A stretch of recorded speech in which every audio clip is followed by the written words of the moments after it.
আল্লাহ কেন মহাবিশ্ব সৃষ্টির ২.৫ লক্ষ বছর পর মানুষ সৃষ্টি করেছেন?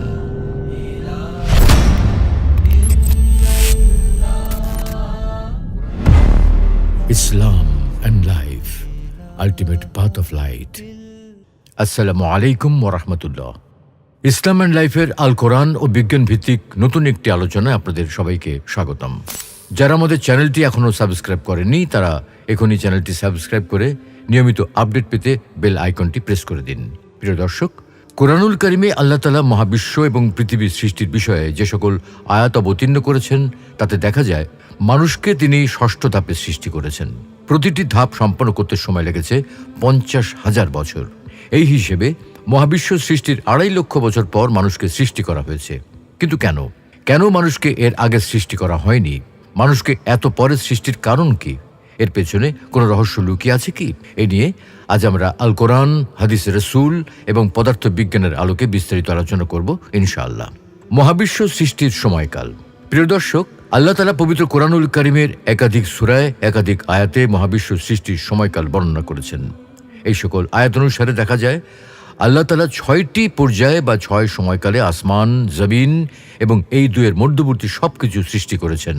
যেমন সূরা ফুরকানের ৫৯ নম্বর আয়াতে রয়েছে, الذي خلق السماوات والأرض وما بينهما في 6 أيام ثم استوى على العرش الرحمن فاسأل به خبيرا।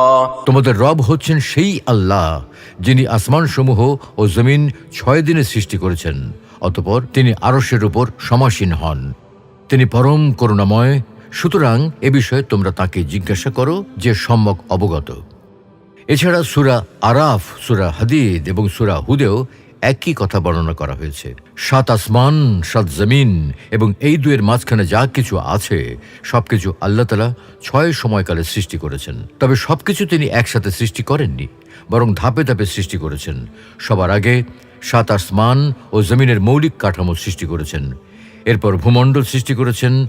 ভূমণ্ডল সৃষ্টির পর ভূমণ্ডলের মধ্যেকার বিভিন্ন জিনিস সৃষ্টি করেছেন। সর্বশেষে ৭ আসমানকে স্তরে স্তরে সুবিন্যস্ত করেছেন। এভাবেই সম্পন্ন হয়েছে মহাবিশ্ব ও মানুষের সৃষ্টি। সৃষ্টির এই ৬ পর্যায়ে কখন কি সৃষ্টি করা হয়েছে, কোন সময়কালে কি কি সৃষ্টি করা হয়েছে সে বিষয়ে রাসূলুল্লাহ সাল্লাল্লাহু আলাইহি ওয়াসাল্লামের হাদিস থেকে নির্দিষ্ট তথ্য পাওয়া যায়। সহিহ মুসলিমে আবু হুরায়রা রাদিয়াল্লাহু তাআলা আনহু থেকে বর্ণিত, রাসূল সাল্লাল্লাহু আলাইহি ওয়াসাল্লাম বলেন, আল্লাহ তাআলা শনিবার দিন মাটি সৃষ্টি করেন এবং এতে পর্বত সৃষ্টি করেন রবিবারে। সোমবারে গাছপালা সৃষ্টি করেন। মঙ্গলবারে বিপদ আপদ সৃষ্টি করেন। নূর সৃষ্টি করেন বুধবারে। বৃহস্পতিবারে পৃথিবীতে পশু পাখি ছড়িয়ে দেন এবং জুমার দিনে শেষ মুহূর্তে অর্থাৎ আসর থেকে নিয়ে রাত পর্যন্ত সময়ের মধ্যবর্তী সময় সর্বশেষ মাখলুক আদমকে সৃষ্টি করেন। বাইবেলের বুক অফ জেনেসিস বা আদি পুস্তকেও প্রথম দিন জমিন সৃষ্টির কথা রয়েছে এবং ধারাবাহিক বর্ণনায় পৃথিবীতে সাগর, মহাসাগর, গাছপালা, উদ্ভিদ, আলো ও পশু পাখির সৃষ্টির কথা রয়েছে। ধাপে ধাপে বিভিন্ন জিনিস সৃষ্টির এক পর্যায়ে রয়েছে। ঈশ্বর দেখলেন প্রতিটি জিনিসই বেশ ভালো হয়েছে। তখন ঈশ্বর বললেন, এবার এসো আমরা মানুষ সৃষ্টি করি। সুপ্রিয় দর্শক, লক্ষ্য করে দেখুন, এতক্ষণ ধরে যা কিছু বর্ণনা করা হলো সবগুলো সূত্র থেকে 2টি বিষয় স্পষ্টভাবে বোঝা যায়। আল্লাহ তাআলা ৬ দিবসে সবকিছু সৃষ্টি করেছেন এবং মানুষকে প্রথম দিকে নয় বরং শেষ দিকে সৃষ্টি করা হয়েছে। এখন কথা হলো ৬ দিবস বলতে ঠিক কি বোঝানো হয়েছে এবং মানুষকে এত পরে সৃষ্টি করার কারণটা কি? ৬ দিবস বলতে কি বোঝায়? প্রিয় দর্শক, আল্লাহ তাআলা কোরআনুল কারিমে মহাবিশ্ব সৃষ্টির যে সময়কাল উল্লেখ করেছেন তা বোঝাতে তিনি আয়াম শব্দ ব্যবহার করেছেন। এটা ইয়াউমুন শব্দের বহু বচন, যার অর্থ হলো দিন বা দিবস। তবে আরবিতে যখন আয়াম শব্দটি ব্যবহার করা হয় তখন এটা দ্বারা যেমন রাত দিনের সমন্বয়ে গঠিত নির্দিষ্ট দিন বোঝানো হয়, তেমনি সময়কাল বা সময়ের ব্যাপ্তিও বোঝানো হয়। আলোচ্য সূরা ফুরকানের ৫৯ নম্বর আয়াত সহ অন্যান্য যে আয়াতে মহাবিশ্ব সৃষ্টির সময়কাল বর্ণনায় ৬ আয়ামের কথা বলা হয়েছে, সাধারণভাবে মনে করা হয় এর দ্বারা ৬ দিন উদ্দেশ্য। এই ৬ দিন হল রবিবার, সোমবার, মঙ্গলবার, বুধবার, বৃহস্পতিবার ও শুক্রবার। শুক্রবারে আদম আলাইহিস সালামকে সৃষ্টি করা হয়েছে। আর শনিবার সম্পর্কে বলা হয় এই দিনে কোনো কিছু সৃষ্টি করা হয়নি। এই জন্য এই দিনকে ইয়ামুস সাবত, সাবতের দিন বা শনিবার বলা হয়, কারণ সাবত অর্থ ছিন্ন করা, অর্থাৎ এই দিনে সৃষ্টি করার কাজ ছিন্ন বা শেষ ছিল। তাই এই দিনকে ইয়ামুস সাবত, সৃষ্টি সমাপ্তি ও বিশ্রামের দিন বলা হয়। কিন্তু এই ব্যাখ্যা অনুসারে দুইটি প্রশ্ন দেখা দেয়।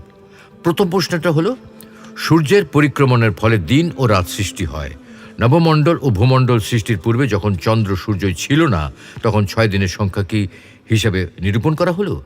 এর উত্তরে কোনো কোনো তাফসীরবিদ বলেছেন, সূর্যোদয় থেকে সূর্যাস্ত পর্যন্ত যে দিন এবং সূর্যাস্ত থেকে সূর্যোদয় পর্যন্ত যে রাত হয়, এটা পার্থিব জগতের পরিভাষা।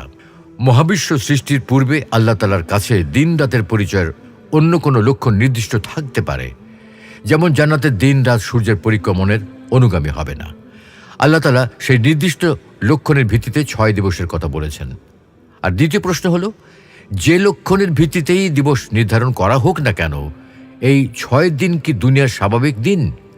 আল্লাহ নিকট যেভাবে দিনের গণনা করা হয় সেই 1000 বছরের সমান দিন, নাকি আল্লাহ নিকট ঊর্ধ্বগামী হওয়ার 50,000 বছর সমান দিন?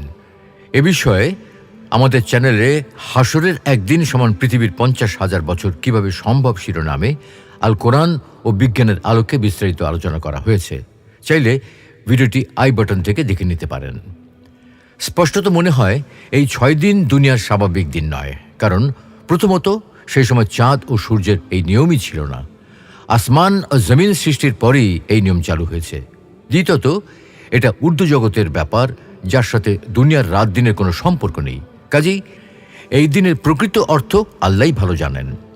আমরা নিশ্চয়তার সাথে কিছু বলতে পারি না, তবে বাহ্যত এতটুকু মনে হয় এখানে আল্লাহর নিকট যেভাবে দিনের গণনা করা হয় সেই 1000 বছরের সমান দিন, অথবা আল্লাহর নিকট ঊর্ধ্বগামী হওয়ার 50,000 বছর সমান দিন উদ্দেশ্য, অর্থাৎ আপেক্ষিক দিন উদ্দেশ্য। কারণ সময় আপেক্ষিক। আইনস্টাইনের থিওরি অফ জেনারেল রিলেটিভিটি সূত্র থেকে আমরা জানি, ভর যত ক্ষুদ্র সময় তত দ্রুত।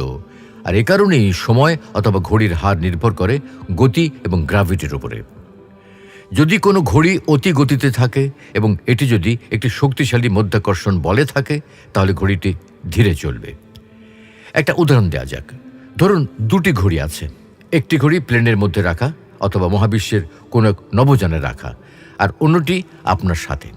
এখন নভোযান যদি আলোর গতিতে ছুটে চলে আর তা যদি একটি শক্তিশালী মাধ্যাকর্ষণে থাকে, তাহলে ওই ঘড়িটি পৃথিবীতে রাখা ঘড়ির চেয়ে ধীরে চলবে। সম্ভবত এই কারণে আল কোরআনে জান্নাত জাহান্নামের সাথে পৃথিবীর সময়ের তুলনা করা হয়েছে একদিন বনাম 1000 বছর হিসেবে। যেমন পবিত্র কোরআনে ইরশাদ হচ্ছে, وَإِنَّ يَوْمًا عِندَ رَبِّكَ كَأَلْفِ سَنَةٍ مِّمَّا تَعُدُّونَ। আপনার পালনকর্তার কাছে একদিন তোমাদের গণনার 1000 বছরের সমান। কোরআনের বর্ণনা অনুযায়ী জান্নাত জাহান্নাম পৃথিবীর চেয়ে অতি বৃহৎ। তাহলে থিওরি অফ জেনারেল রিলেটিভিটি অনুযায়ী সময় পৃথিবীর থেকে অধিক ভর বিশিষ্ট বা বিরাট কোনো বস্তুর কাছে অতি ধীরে অতিক্রম করে। অতএব সময়ে পৃথিবীর চেয়ে জান্নাত জাহান্নামে অধিক ধীরে চলবে। তাই জান্নাত জাহান্নামের সময় সম্পর্কে বলা হয়েছে সেখানের একদিন পৃথিবীর গণনার হিসেবে 1000 বছরের সমান। আবার কিছু ক্ষেত্রে তুলনা করা হয়েছে একদিন বনাম 50,000 বছর হিসেবে। যেমন ইরশাদ হচ্ছে, تعرج الملائكة والروح إليه في يوم كان مقداره 50,000 سنة। ফেরেশতাগণ এবং রূহ এমন একদিনে আল্লাহর দিকে ঊর্ধ্বগামী হয় যার পরিমাণ 50,000 বছর। সম্ভবত এখানে পৃথিবীর সময়ের সাথে ওয়ার্ম হোলের সময় তুলনা করা হয়েছে, কারণ ফেরেশতারা হয়তো মহাবিশ্বে বিচরণের জন্য ওয়ার্ম হোল ব্যবহার করে। ওয়ার্ম হোল ব্যবহার করে আল্লাহর দিকে ঊর্ধ্বগামী হয় বা আল্লাহর আরশ পর্যন্ত যাতায়াত করে। কোরআন বলছে আল্লাহর আরশ হলো পুরো মহাবিশ্ব থেকেও প্রশস্ত। তাহলে আল্লাহর আরশের ভর কত? অকল্পনীয় পরিমাণ বেশি। অতএব আল্লাহর আরশের ভর যেহেতু পৃথিবী ও মহাবিশ্বের চেয়ে অনেক অনেক বেশি, তাই সেখানে সময় অত্যাধিক ধীরে অতিক্রম করে।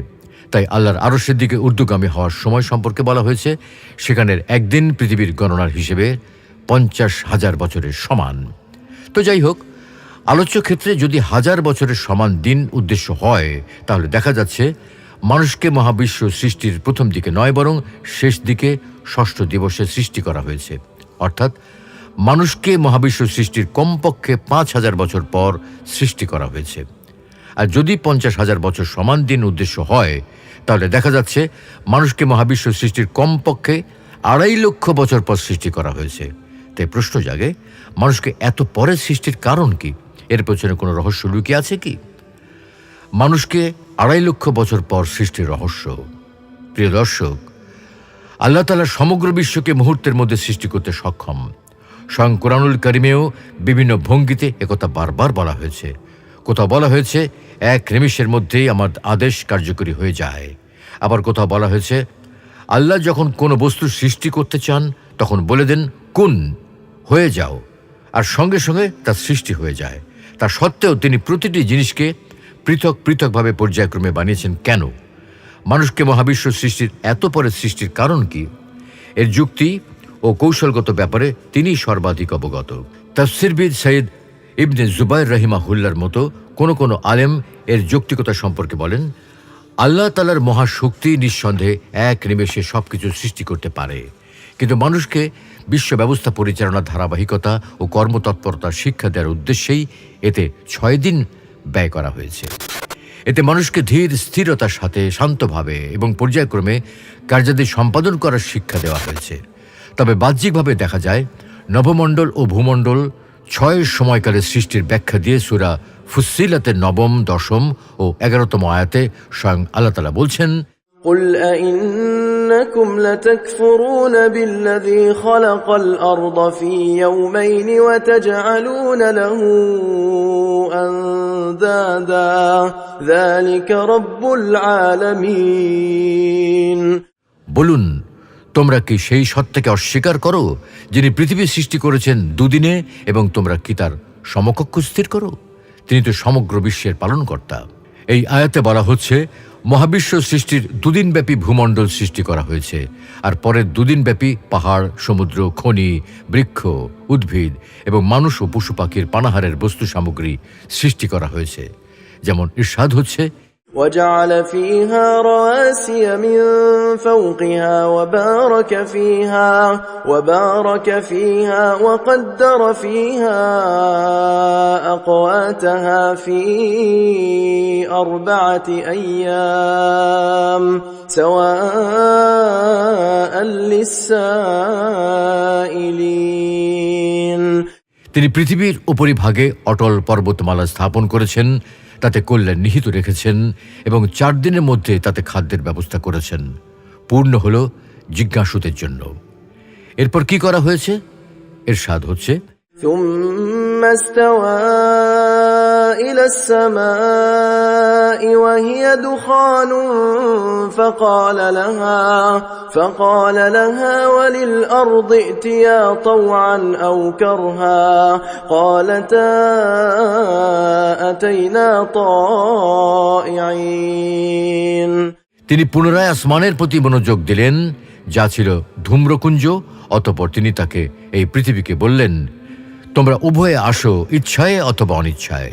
তারা বলল, আমরা স্বেচ্ছায় আসলাম। তো দেখা যাচ্ছে সূরা ফুসসিলাতের এই ধারাবাহিক 3টি আয়াতে সবকিছুকে একসাথে সৃষ্টি না করে বিভিন্ন পর্যায়ে বিভিন্ন জিনিস সৃষ্টির কারণ জানা যাচ্ছে। মানুষকে এত পরে সৃষ্টির রহস্যও জানা যাচ্ছে। মানুষকে সৃষ্টির আগে জমিন সৃষ্টি করা হয়েছে, অর্থাৎ মানুষের বসবাসের জায়গা তৈরি করা হয়েছে। বসবাসের জায়গাটিকে স্থির রাখার জন্য পাহাড় পর্বত তৈরি করা হয়েছে। বসবাসের জন্য প্রয়োজনীয় বিভিন্ন ধরনের গুরুত্বপূর্ণ খনিজ পদার্থ সৃষ্টি করা হয়েছে। পাশাপাশি খাদ্যদ্রব্য সৃষ্টি করা হয়েছে, চলাচলের জন্য, দিক নির্ণয়ের জন্য, সময় নির্ধারণের জন্য এবং পুষ্টির প্রধান উৎস হিসেবে চাঁদ ও সূর্য দ্বারা আসমানকে সুশোভিত করা হয়েছে। এবার যখন আসমান ও জমিনের সমন্বয়ে মানুষের বসবাসের জন্য প্রয়োজনীয় সবকিছু পূর্ণ হয়েছে, তখনই কেবল মানুষকে সৃষ্টি করা হয়েছে। যদি মানুষকে এগুলো তৈরি করা ব্যতীত সৃষ্টি করা হতো, এই সকল প্রয়োজনীয় উপকরণ তৈরি করার আগেই সৃষ্টি করা হতো, তাহলে সেটা হতো অত্যন্ত অযৌক্তিক কাজ। কারণ বসবাসের স্থান, নিরাপত্তা, খাদ্যদ্রব্য এবং শক্তির উৎস ব্যতীত মানুষের পক্ষে জীবন ধারণ করা সম্ভব নয়। সুতরাং এটাই হলো সেই কুদরতি ইলাহি, যার কারণে আল্লাহ রাব্বুল আলামিন এত পরে মানুষকে সৃষ্টি করেছেন। সুবহানাল্লাহ। কতই না উত্তম আল্লাহর পরিকল্পনা, কতই না উত্তম আল্লাহর ব্যবস্থাপনা। সুপ্রিয় দর্শক, আমরা এতক্ষণ ধরে মহাবিশ্ব সৃষ্টির 6 সময়কাল নিয়ে আলোচনা করেছি। আল কোরআনে বর্ণিত 3টি প্রসঙ্গ অনুসারে সময়ের 3টি বর্ণনা নিয়ে আলোচনা করেছি। যে 3টি বিষয়ের পরিপ্রেক্ষিতে আয়াতগুলো নাজিল হয়েছে, সেগুলোর একটি সময়কে অন্যটির সাথে তুলনা করা যায় না, কেননা 3টি বিষয় আলাদা ও ভিন্ন ভিন্ন। তাই মহাবিশ্ব সৃষ্টির সময়কাল এবং মানুষকে অনেক পরে সৃষ্টি সম্পর্কে বলা যায়। যদিও আল্লাহ তাআলা হও বললেই সব কিছু হয়ে যায়, তবুও আল্লাহ তাআলা পুরো মহাবিশ্ব সৃষ্টি করেছেন 6টি পর্যায়ে। আল্লাহ তাআলা দীর্ঘ সময় ধরে এসব সৃষ্টি করেছেন, কিন্তু দীর্ঘ সময় ধরে সৃষ্টি করেছেন মানে এই নয় যে তিনি হও বললেই সব সৃষ্টি হয় না। অবশ্যই তিনি হও বলার সাথে সাথেই সব কিছু সৃষ্টি হয়ে যায়, কিন্তু তিনি ইচ্ছা করেই কোনো কোনো কাজ দীর্ঘ সময় ধরে পরিকল্পনা করে করেন বা উপযুক্ত পরিবেশ তৈরি করার পরে করেন। যেমন আল্লাহ তাআলা চাইলেই আদম আলাইহিস সালামের ওপর পবিত্র কোরআন অবতীর্ণ করতে পারতেন, অথচ তা তিনি করেননি। ঠিক তেমনি তিনি 6টি পর্যায়ে এই মহাবিশ্ব সৃষ্টি করেছেন। তার মানে এই নয় যে তিনি একবারে সৃষ্টি করতে পারেন না, অবশ্যই পারেন, কিন্তু কোনো বিশেষ উদ্দেশ্যেই তিনি তা করেননি। বিশেষ হিকমতের কারণে তিনি তা করেননি, বরং প্রকৃতির সব কিছুকে ধারাবাহিক ও নিয়মবদ্ধভাবে করেছেন, যেন তা মানুষের জন্য উপযোগী ও শিক্ষণীয় হয়। তাছাড়া আল্লাহর নিকট প্রত্যেকটি বস্তুর একটি নির্দিষ্ট সময়সীমা আছে। আমাদের আলোচ্য ক্ষেত্রে আসমান, জমিন, গ্রহ, নক্ষত্র সৃষ্টি করা এবং নিজ নিজ কাজে নিয়োজিত থাকার কথা উল্লেখ করে আল্লাহ তাআলা মূলত নিজের অসীম শক্তির কথা বর্ণনা করেছেন। প্রত্যেক বুদ্ধিমান মানুষকে চিন্তার আহ্বান জানিয়েছেন যে পবিত্র সত্তা এ বিশাল মহাবিশ্ব সৃষ্টি করেছেন এবং বিজ্ঞোচিত ব্যবস্থার অধীনে এটাকে পরিচালনা করতে সক্ষম। তার জন্য এসব বস্তু ধ্বংস করে পুনরায় সৃষ্টি করাও সম্ভব, মোটেও কোনো কঠিন কাজ নয়। আল্লাহ রাব্বুল আলামিন আমাদের সকলকে পর্যায়ক্রমে মহাবিশ্ব ও মানুষ সৃষ্টি এবং বিশ্ব ব্যবস্থা পরিচালনার ধারাবাহিকতা থেকে শিক্ষা অর্জন করার তৌফিক দান করুন। চিন্তা ভাবনা, ধীর স্থিরতা ও ধারাবাহিকতা সহকারে কাজ করার তৌফিক দান করুন। আখিরাত ও আল্লাহর পুনরায় সৃষ্টি সক্ষমতার উপর ঈমান আনার তৌফিক দান করুন। আমিন।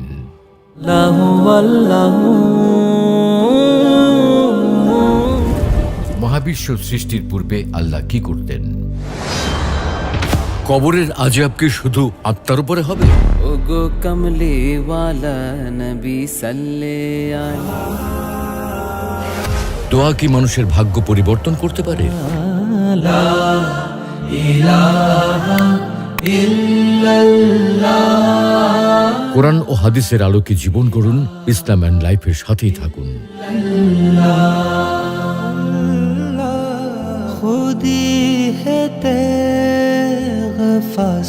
ইসলাম and life, ultimate path of light.